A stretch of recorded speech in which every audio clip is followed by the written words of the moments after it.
వాళ్ళ దగ్గర ఏ ఎవిడెన్స్ లేదని అర్థం చేసుకోవాలి. మీరే న్యాయం పరిశీలించి నా క్లయింట్కి విడాకులు ఇప్పించవలసిందిగా కోరుతున్నాను యువర్ ఆనర్. లేదు యువర్ ఆనర్, నా దగ్గర ఎవిడెన్స్ ఉంది. సాక్ష్యం కూడా వస్తే బాగుంటుందని ఆగుతున్నాను. లేదు యువర్ ఆనర్, తన దగ్గర రెండూ లేవు. ఉంది యువర్ ఆనర్. వీళ్ళ క్లయింట్ ప్రీ ప్లాన్డ్ గా ఇవన్నీ చేశారు అనడానికి నా దగ్గర ప్రూఫ్ ఉంది.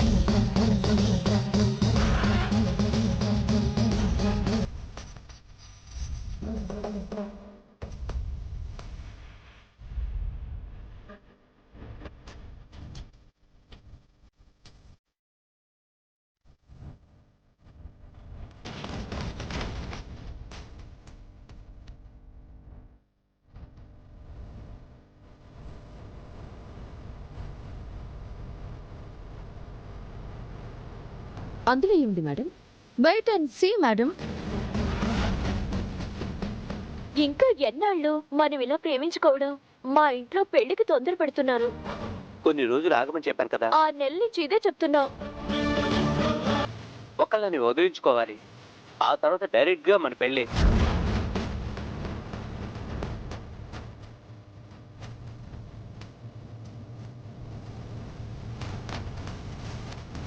అందరూ చూడండి.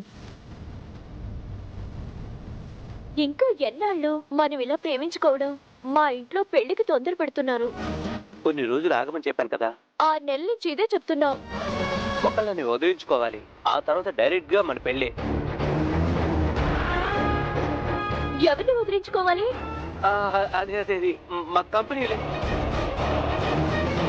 చేసుకున్నాం. ఐశ్వర్య, విజయ్ బెట్స్ ఐశ్వర్య కాదు, త్వరలోనే ప్రింట్ అవబోతుంది. డోంట్ వరీ యార్.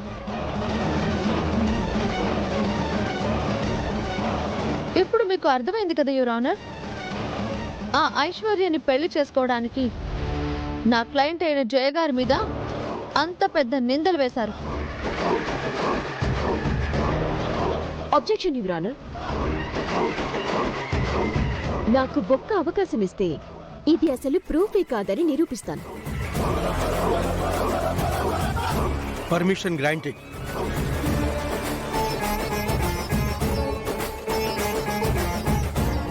ఐశ్వర్య ఇంకా రాలేదేంటి? ఎందుకు రాలేదు? ఇది ఫెయిల్ అయిందంటే ఇక్కడ తను తప్ప నాకు వేరే దారి లేదు. ఎక్కడున్నావు ఐశ్వర్య? విజయ్, మీరు వెళ్ళి కూర్చోండి.